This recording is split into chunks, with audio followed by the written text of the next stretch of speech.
Hello and good evening to all of you. So आज है Mains answer daily का day 9 and सुबह जो आपको टेलीग्राम चैनल पर क्वेश्चन शेयर किए गए थे उनको अभी हम डिस्कस करेंगे। सो पहला क्वेश्चन है discuss the core principles of Gandhian thought, यानी जो गांधीयन थॉट है उसके कोर प्रिंसिपल्स को आपको बताना है। तो ये कोर प्रिंसिपल्स ना सिर्फ आपके पॉलिटिकल आइडियोलॉजी की तरफ ही होंगे बल्कि हमें सोशल और इकोनॉमिक एस्पेक्ट्स को भी एक्सप्लोर करना पड़ेगा इस गांधीयन पॉलिटिकल थॉट के अंदर। ठीक है, examine their relevance to the contemporary India, यानी आज के टाइम पे जो इंडिया है, कंटेम्प्रेरी इंडिया है, उसके अंदर जो जो चैलेंजेस हैं उनको डील करने में ये पॉलिटिकल थॉट या पॉलिटिकल आइडियाज या फिर इकोनॉमिक आइडियाज जो है वो कैसे हेल्पफुल है। क्लियर है? सो एक बार हम स्टूडेंट की आंसर कॉपी को चेक कर लेते हैं कि उन्होंने क्या लिखा है इस बारे में। सो इंट्रोडक्शन इन्होंने लिखा है कि Gandhian Mahatma Gandhi core principles are truth and non violence. ठीक है, कि जो महात्मा गांधी है उनकी आइडियोलॉजी डीपली रूटेड है in the principle of non violence and satyagraha. ठीक है, क्लियर है? And is sorry NK Gandhi's core principles are truth and non violence is the way to achieve success in life of self and to the society at large. सही है, introduction काफी अच्छा लिखा उन्होंने, क्योंकि इन प्रिंसिपल का use करके ना सिर्फ अपने आप को ट्रांसफॉर्म कर सकते हो, ना सिर्फ अपने आप को रीजनरेट कर सकते हो, बल्कि ये सारे के सारे प्रिंसिपल्स सोसाइटी एट लार्ज के ऊपर भी फिट बैठते हैं। ठीक है, तो आप इस टाइप का इंट्रोडक्शन जो है वो लिख सकते हो, ये गुड इंट्रोडक्शन माना जाएगा।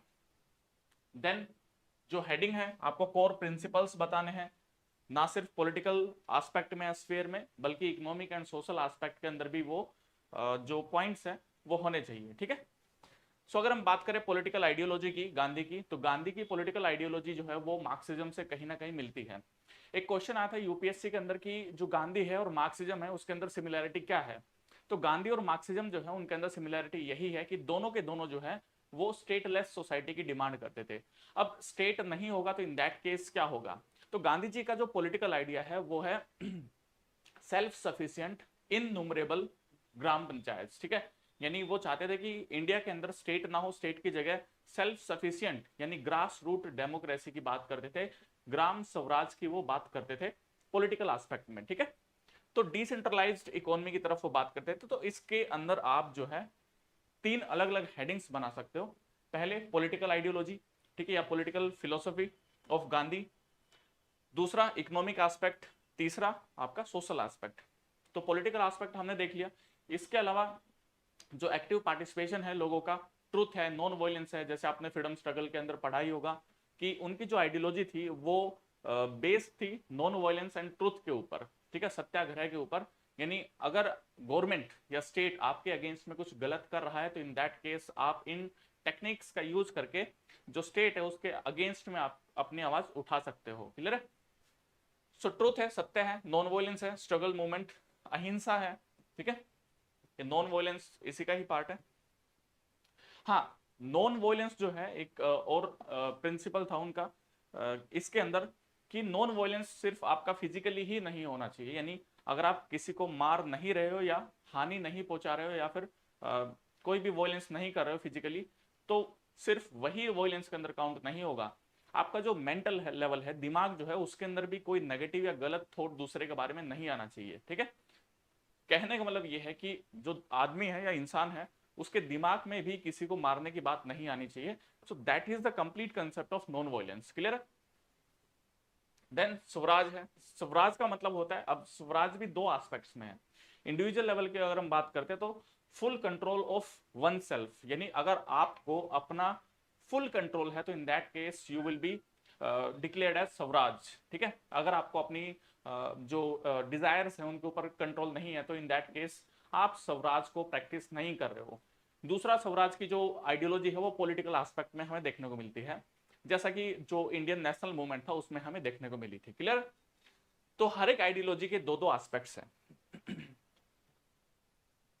देन स्वदेशी है, कि जो मेड इन इंडिया है उसको हम इसमें लिंक कर सकते हैं। क्लियर है? देन ट्रस्टीशिप का जो कंसेप्ट है इनका, ट्रस्टीशिप का मतलब ये है कि जैसे अगर आप पढ़ते हो हिस्टोरिकल वर्ल्ड हिस्ट्री के अंदर या फिर थोड़ा सा पॉलिटिकल साइंस की तरफ या सोशोलॉजी की तरफ, तो in that case you study about socialism. तो सोशलिज्म कहता था कि जो कैपिटलिस्ट है उनको अपना जो अर्निंग है या जो प्रॉफिट है उसमें से कुछ हिस्सा सोसाइटी के वेलफेयर के लिए भी खर्च करना चाहिए। उस चीज को बोलते थे हम एवोल्यूशनरी सोशलिज्म। उसके बाद फिर मार्क्स आया, ठीक है, कार्ल मार्क्स जिसको आप बोलते हो। तो मार्क्स ने दिया कंसेप्ट ऑफ कम्युनिज्म। कम्युनिज्म का मतलब ये है कि violent revolution against the capitalist class. उसके अगेंस्ट में गांधी जी ने कहा कि गांधी जी का फिलॉसफी जो थी, जैसे आप देखते हो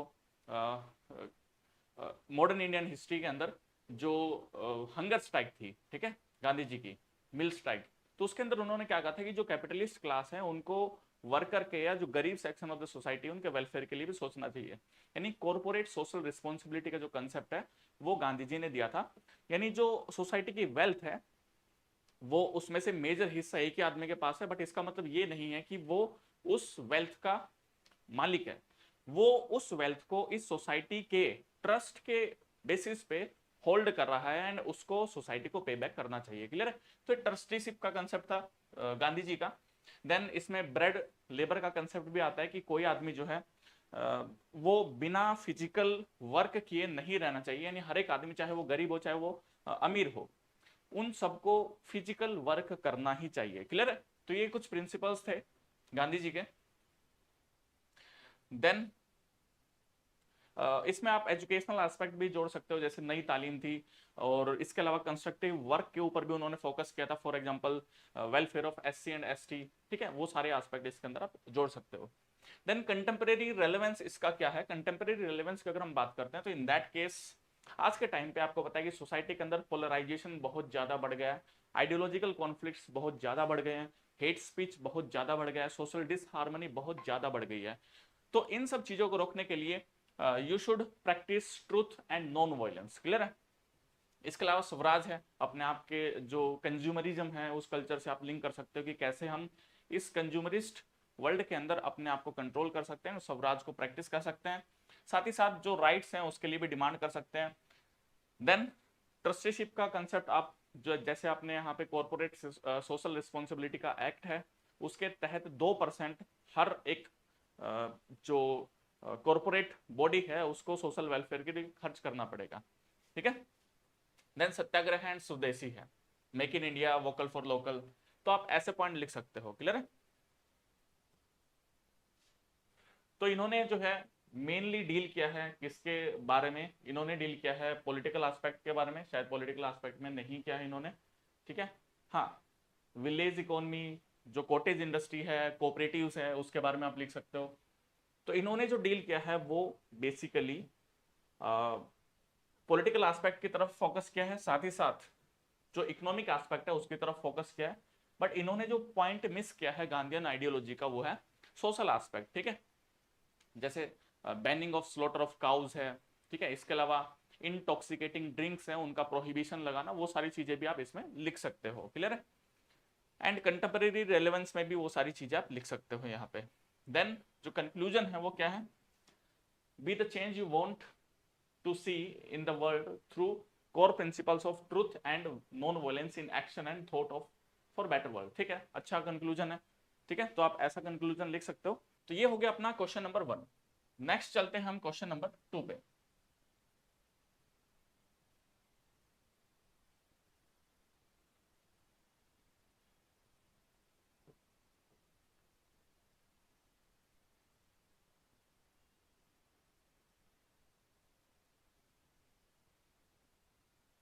ठीक है, क्वेश्चन नंबर 2 जो है वो डील करता है about discuss Gandhi's ideas on village self sufficiency, swadeshi and trusteeship, examine their relevance to the India's developmental strategy today. ठीक है, एक सेकेंड। यस, सो गांधी के जो आइडियाज हैं वो विलेज सेल्फ सफिशिएंसी के ऊपर आपको बताने हैं। तो गांधी जी के कौन कौन से आइडियाज हैं जो विलेजेस से रिलेटेड है, यानी उनका विलेजेस के बारे में क्या कहना था वो आपको बेसिकली बताना है। क्लियर है? तो इसमें आप कॉन्स्टिट्यूशनल रेफरेंस आर्टिकल 40 का भी दे सकते हो। ठीक है, एंड स्वदेशी एंड ट्रस्टीशिप, इन तीनों को आपको डिस्कस करना है डिटेल में। ठीक है, जैसा कि थोड़ा बहुत हम ऊपर भी कर चुके हैं वो आपका एग्जामिन देयर रेलेवेंस, और आपको दूसरी हेडिंग जो बनेगी वो बनेगी इनकी रेलेवेंस आज के टाइम पे क्या है। ठीक है, तो ये जो क्वेश्चन है इसका इंट्रोडक्शन आप कैसे लिख सकते हो। इंट्रोडक्शन में आप ये सारी चीजें जो है इंक्लूड करके लिख सकते हो कि गांधी जी के जो आइडियाज हैं या जो फिलोसफी थी वो ना सिर्फ पॉलिटिकल लेवल तक ही सीमित थी जो हमें नेशनल मूवमेंट में देखने को मिलती है, बट वो फोकस थी विलेज या फिर ग्राम स्वराज के ऊपर, जिसके अंदर हमें कंसेप्ट देखने को मिलते हैं village self sufficiency, swadeshi and trusteeship. इसके अलावा उन्होंने जो विलेज है उसको एक सेंटर माना है ऑफ प्रोडक्शन, साथ ही साथ कंजम्पशन। ठीक है, तो आज से आप अगर आप सोसाइटी पढ़ी होगी पहले, तो इन दैट केस आपको पता होगा कि सोसाइटी के अंदर हम पढ़ते हैं कि आज से लगभग 30-40 साल पहले तक जो फैमिली हुआ करती थी, फैमिली जो है एक कह सकते हैं कि एक इंस्ट्रूमेंट हुआ करती थी of production as well as consumption. But आज के टाइम पे आप देखोगे फैमिली स्ट्रक्चर को, तो इन दैट केस हम सिर्फ एक इंस्ट्रूमेंट ऑफ कंजम्पशन बच गए हैं, हमारे पास प्रोडक्शन नहीं करते हम फैमिलीज में। ठीक है, बट पहले की जो फैमिलीज हुआ करती थी वो प्रोडक्शन भी साथ ही साथ किया करते थे। ठीक है, क्लियर है।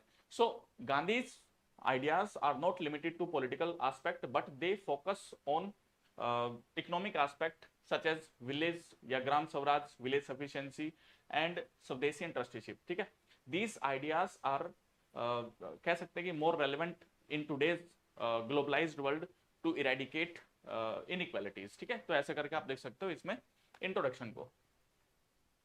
क्लियर है।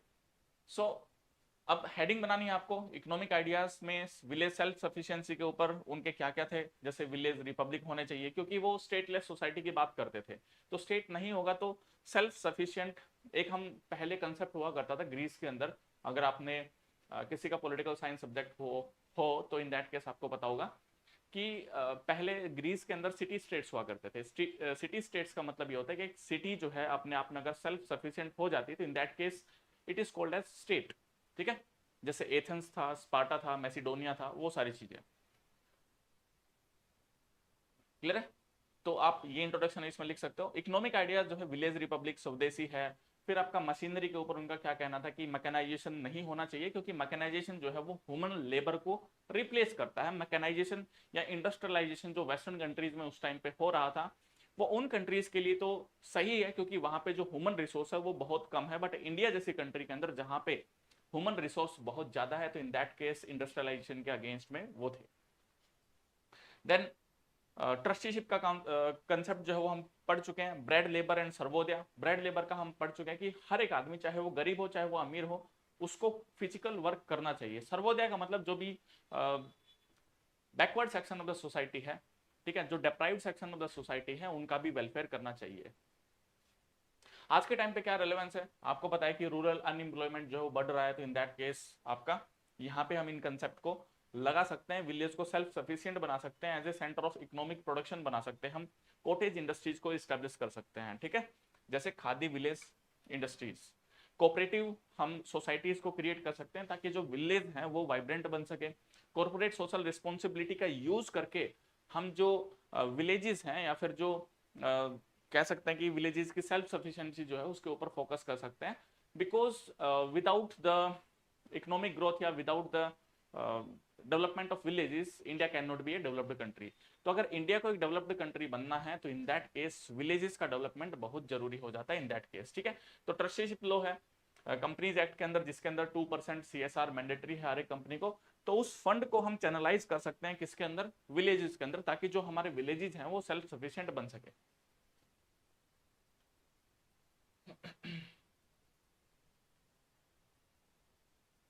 ठीक है, सो ये आप हेडिंग बना सकते हो एंड इसी के साथ ये क्वेश्चन जो है खत्म होता है।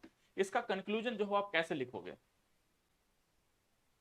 सो इसका जो कंक्लूजन है वो आप लिख सकते हो कि जो गांधी जी के इकोनॉमिक आइडियाज हैं उनको अगर हम आज के टाइम पे मॉडर्न इकोनॉमिक आइडियाज हैं जैसे मेक इन इंडिया है या कॉर्पोरेट सोशल रिस्पॉन्सिबिलिटी अगर उनके साथ इंटीग्रेट करते हैं तो इन दैट केस हम सस्टेनेबल डेवलपमेंट कर सकते हैं विलेजेस का एंड ओवरऑल कंट्री का। ठीक है, तो इसी के साथ ये आपका क्वेश्चन नंबर 2 जो है वो खत्म होता है।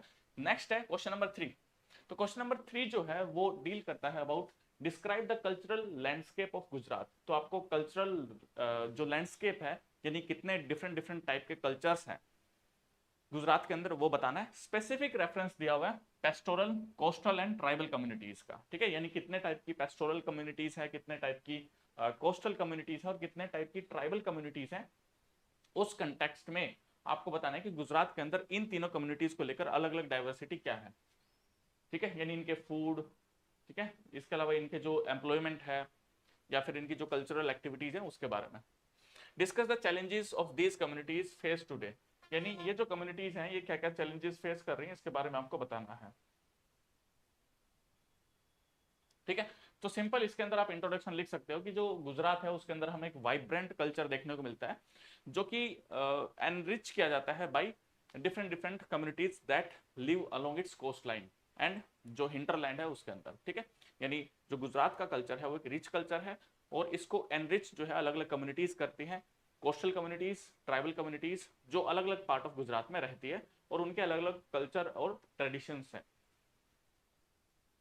देन आपको हेडिंग्स बनानी है कोस्टल कम्युनिटीज, या फिर आप इंट्रोडक्शन में थोड़ा फैक्चुअल डेटाबेस भी कर सकते हो कि जो गुजरात है उसकी कोस्ट लाइन लगभग 1600 किलोमीटर के आसपास है, जहां पे अलग अलग ट्राइबल लोग एंड साथ ही साथ कोस्टल कम्युनिटीज भी और पेस्टोरल कम्युनिटीज भी रहती है जो एनरिच करती है गुजरात के कल्चर को, ठीक है। एक डायग्राम आप बना दोगे। देन कोस्टल कम्युनिटीज जो है वो कौन कौन सी है, सेलर्स एंड फिशर्स हैं, ठीक है, जैसे खारवा है, कोली है, वगैर है। इसके अलावा शिप बिल्डिंग ट्रेडिशन है, ठीक है, ये आप लिख सकते हो। जैसे मांडवी है, पिलग्रिमेज इकोनॉमी है, ठीक है, द्वारका है, सोमनाथ है, ये भी आपके कोस्टल एरिया के अंदर लोकेटेड है।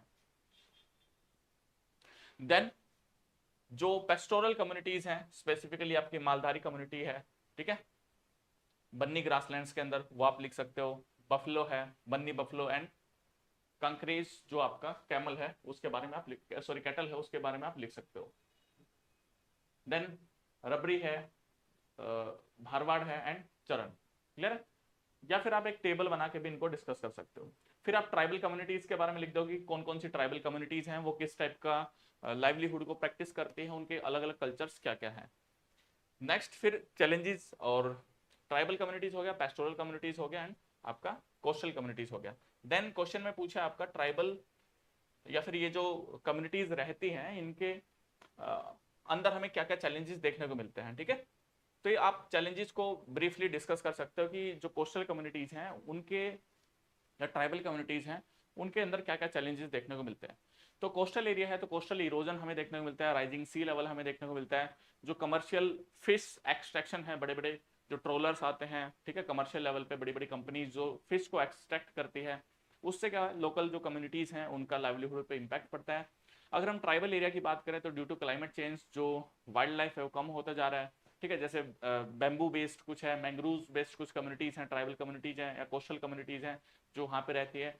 तो ड्यू टू दीज कंसर्न्स इन कम्युनिटीज का लगातार जो लाइवलीहुड है और ट्रेडिशन है उसके ऊपर इम्पैक्ट पड़ रहा है। साथ ही साथ जो ये कम्युनिटीज हैं वो माइग्रेट कर रही है अदर रीजन्स में because of their livelihood concerns, ठीक है। इसके अलावा जो डेवलपमेंटल प्रोजेक्ट्स हैं इन एरियाज के अंदर तो उनकी वजह से भी डिस्प्लेसमेंट जो आपका किया जा रहा है। सो इसके कंक्लूजन की अगर हम बात करें तो इन दैट केस इसका कंक्लूजन रहेगा आपका क्वेश्चन की डिमांड के अकॉर्डिंग कि अगर हमें गुजरात के वाइब्रेंट कल्चर को प्रोटेक्ट करना है तो इन दैट केस हमें एक सस्टेनेबल डेवलपमेंटल मॉडल लाना पड़ेगा जिसके थ्रू हम इन कम्युनिटीज के जो भी इंटरेस्ट है या इनके जो लाइवलीहुड है उनको प्रोटेक्ट कर सके, ताकि जो गुजरात है उसका वाइब्रेंट या फिर हम कह सकते हैं जो डिस्टिंक्टिव कल्चर है वो प्रोटेक्टेड रहे, क्लियर है। तो इसी के साथ हम इस वीडियो को एंड करते हैं। Thank you so much for joining the class. हम मिलते हैं आपको नेक्स्ट वीडियो में।